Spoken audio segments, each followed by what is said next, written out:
My 22 female boyfriend Malcolm, 22, has a half-sister, Elena, tween. They have the same dad and he's not involved in their lives. Their moms became close friends and they were raised seeing one another. Malcolm's mom moved abroad a couple of years ago. Elena's mum, Sandra, was diagnosed with cancer last year. She went through treatment, but it's been determined that there's nothing they can do but make her comfortable. Sandra will pass sometime this year. She has no family. Malcolm has spent much time helping care for Elena, driving her to school, making their meals, etc. Recently, Malcolm sat me down. He said that Sandra asked to speak to him. She said she understood if the answer was no, but asked him to take on custody of Elena sooner rather than later. That way she could adjust to him being her guardian before she passed. Malcolm would move in with them. Sandra had a sizable life insurance policy and an account to help him care for Elena. To my surprise, he agreed to all of this without consulting me. I pointed this out and he said we've only been together 6 months. I asked if he didn't feel he was too young for all this. He said sort of, but he'd do it for Elena. Without further discussion, he subleased his apartment and moved in with Sandra and Elena. Saturday, I stopped by to pick up Malcolm for lunch. He hadn't returned from work yet, so I was waiting with Sandra. We were making small talk. She mentioned how grateful she was for Malcolm and that he was a sweet boy. I asked if he was her only option. I mentioned his mom. Sandra said Elena is losing enough, she doesn't want to force her to move abroad on top of everything. She also doesn't feel right asking Malcolm's mom to move back. I said I found the whole thing a little selfish. Malcolm's only 22, he shouldn't be tied down raising a child. Sandra got defensive and said she wished she didn't have to ask him, plus he said yes. I asked what else he was supposed to say. Sandra told me I was upsetting her and asked me to leave. Malcolm called me later, screaming at me. He said that I upset Sandra. I said I was trying to defend him and point out options she may not have considered.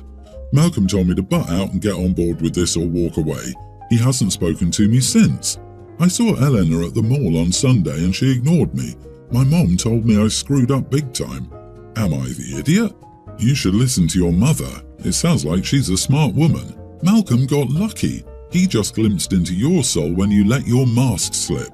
And it's twisted under there. And cruel. For God's sake, harassing a dying woman? Really? And shameless about it, no less. Lucky for him, he saw that early on and hasn't spent years of his life with you. I'm genuinely confused why he hasn't made a clean break yet. Maybe he has and just can't be bothered to inform you. They had only been together 6 months, they were dating and not even living together, so it wasn't a discussion they needed to have. OP, wow, this woman is dying and settling her affairs in order, and you call her selfish? You are the idiot, and soon to be single. That little girl is his sister. It's not up to you to decide that it's selfish of her dying mother to ask her family to become a guardian. Honestly, you're not only selfish, you're requesting a family you barely know to uproot a child who will lose her mother to move that child abroad so you can have your boyfriend all to yourself. Selfish, entitled, and arrogant all in one move. What were you hoping to accomplish other than making a dying woman feel crappy? He'd already agreed and you already had a conversation with him about it, in which he responded to the points you brought up. It was a done deal and you had no reason to open your big mouth. 100% she showed up early to harass that woman. And now that poor woman gets to spend at least part of her few remaining days wondering if she's being unfair to her stepson and is selfish for putting that responsibility on his shoulders. On top of everything else she's going through, it will be an invasive thought.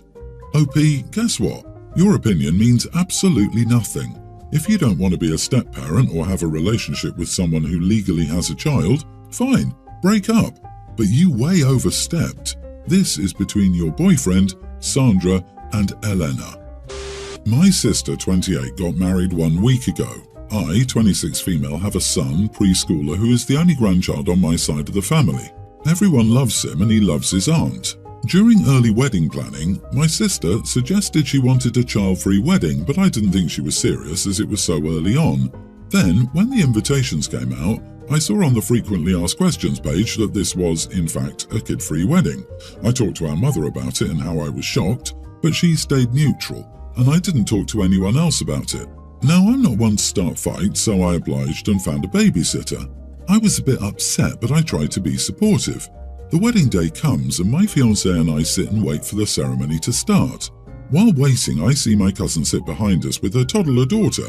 I was shocked. It was made very clear to everyone about the no kid rule, so I was sure that my family, who adores my sister, would tell my cousin something, but instead, everyone said hi to them and talked about how cute the child was. I was appalled and knew my sister would be upset. At the reception, I asked my mom what she thought of my cousin bringing her child. My mom said that it didn't matter that much and we should all just let it go. But I was furious. How was this fair at all?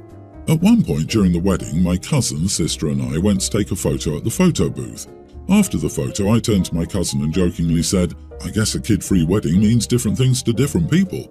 My cousin was shocked and looked at my sister, and my sister told me to knock it off and that everything was fine. I asked her why I should. I followed the rules and left my son at home. My sister told me to calm down, and I told her I was calm, just confused. I guess we drew attention from some of the other guests, and my mother came over and pulled me aside.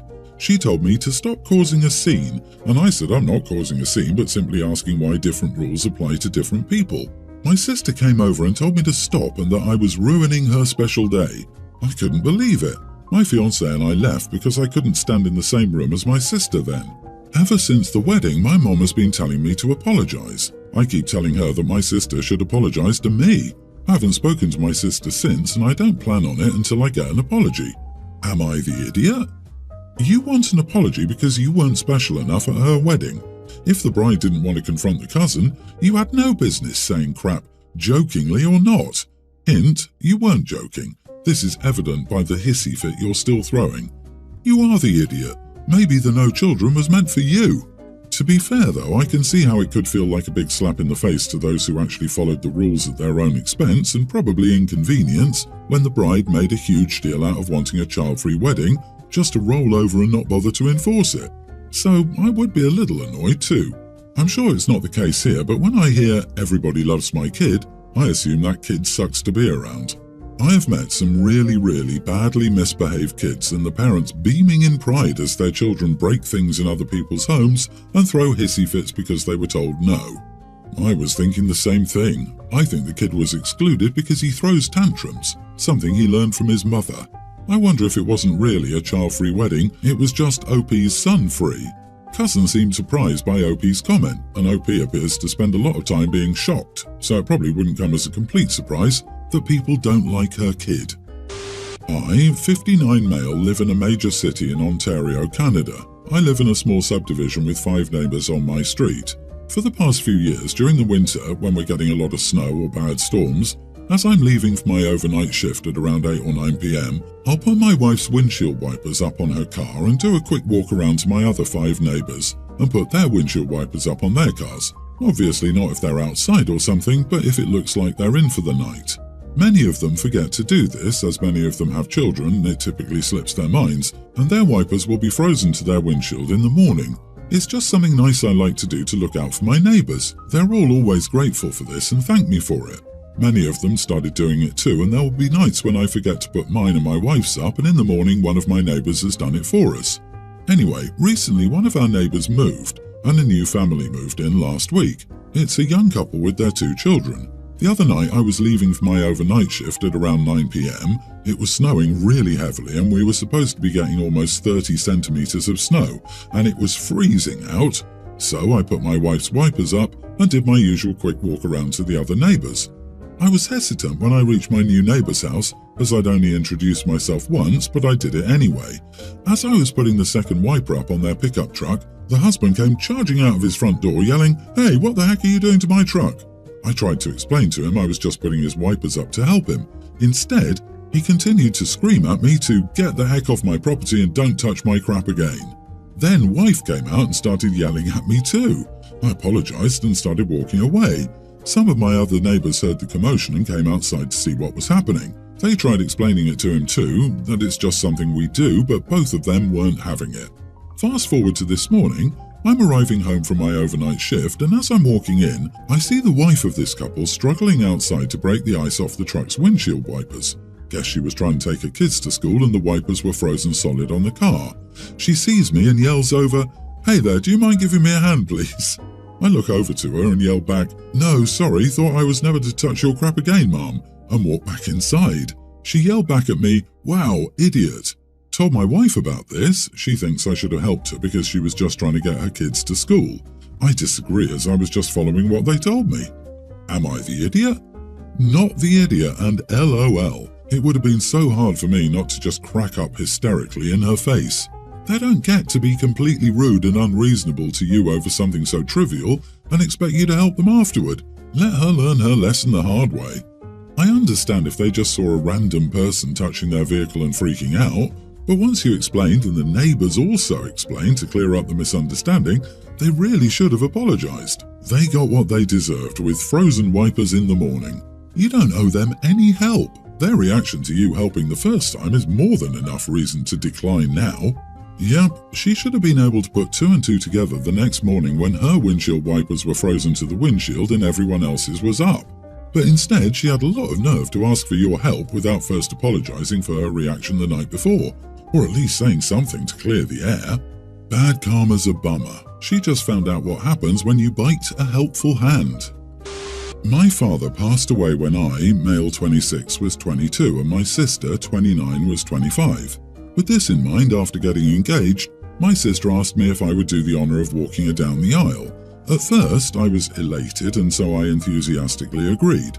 But things quickly changed after my sister realised my wife was pregnant. In the preceding months, my sister made my wife's life a nightmare, who initially had been one of her bridesmaids but was relatively recently informed that she wouldn't be one. Originally it was fine, but as my wife's pregnancy became visible, my sister would, at times, taunt her and make rude comments toward her. During her bachelorette party just a few days ago, she even yelled at her because she was ruining her fun by being too distracting and not drinking. I kid you not. The ensuing onslaught resulted in my wife being removed as one of her bridesmaids. She even left my pregnant wife on the side of the road as my sister made her way to a party planned, in part, by my wife and in a limousine paid for by me. This, coupled with the fact that she'd asked me recently to ask my wife to stay at home because her pregnancy will take attention away from her on her special day, just broke me. So I called her up yesterday after I found out what she said to my wife, and I told her that I would not be attending the wedding and that she would have to find someone else to walk her down the aisle. That's when the calls began. Everyone has been calling me, telling me that I'm overreacting and intentionally trying to sabotage her wedding. She even called to yell at me and told me she'd always hated that witch, while referring to my wife. I told her to screw off. My mother has been extremely sympathetic toward my wife and she agrees with me. My wife has been crying over this and she's received an onslaught of messages. I blocked all my relatives except my mother and am planning a trip to Disneyland for my wife and me on the day of my sister's wedding, as I already booked the days off from work, and Disney is where my wife and I went on our first date when we lived in LA. This news has started its own onslaught. Nevertheless, am I the idiot? Whoa, not the idiot, but has your sister been like this before? This sounds like it's beyond bridezilla. I give the groom 3 years tops. Totally agree, your sister sabotaged her wedding. I'm surprised that the other bridemaid didn't pull out and that the groom still intends to marry her. Maybe they are birds of a feather. Of course, he may not have been told the truth about why you pulled out. Who leaves a pregnant woman on a sidewalk? And blames her for being a party pooper because she won't drink? A distraction for showing her bump? The whole wedding party on the bride's side are such idiots for allowing this bullying too. There's a line where even the bride has to be told to stop. Frankly, after what you described, I would only be on talking terms with her once she apologizes big time to your spouse. And anyone who takes the sister's side after hearing the full story can screw off as well. You stood up for your wife when it was easier to go along to get along. Good job. You'll have fun at Disneyland. She doesn't deserve either of you at the wedding. My wife and I have raised 3 kids. They're actually pretty great. They are 2 teens and a pre-tween. My wife's sister and her husband are choosing a different way of child rearing. They have no rules or punishments for what I consider bad behaviour. They have 3 kids roughly the same ages as ours. My kids love their cousins, but they also think they're brats. My work-from-home office is in the basement and it's also my gaming room. I keep my console collection in there. We have a PS4 upstairs as well. When they visit, my kids have my permission to hide in my office. The door has a lock and it's in the basement, which also locks. My wife thinks I'm teaching them to be antisocial. Fine. I talked to my kids and said they couldn't go to my office the next time the cousins visited. It was a disaster. I can't describe everything that happened because of the rules. Suffice it to say that my wife told her sister that if she ever allowed her over again, her kids had better behave or else. Now my sister-in-law calls me an idiot for turning her sister against her. I can't win. If I let the kids hide, I'm the idiot. If I let the kids go crazy with their cousins, I'm the idiot. If my wife finally sees that her nibblings are out of control monsters and tells her sister to control them, I'm the idiot. Not the idiot in general. I think it's a great practice to teach kids to remove themselves from uncomfortable situations or recognize signs of things getting out of hand. You can also teach your kids to self-advocate by assertively telling them to stop if they don't like how they're playing, but in general, walking away is a good habit for them to get into when they don't like what's happening around them. How wonderful for you to teach your kids that it's okay to have boundaries. As an intense introvert, I applaud you. What's not great is her sister blaming you for the fallout of her kid's atrocious behavior. Also not great is your wife's refusal to accept her nibbling's inability to behave before the mysterious string of disasters. You did all you could, and now those with less careful actions are becoming well acquainted with their consequences. What are these kids doing to warrant your nippers to need a room to escape to? What scenario are you saying, "Quick kids, get to the panic room"? Are the cousins from the Addams family? Sometimes people have to see it for themselves, and your sister-in-law seems an incompetent parent, so her judgment of you doesn't count.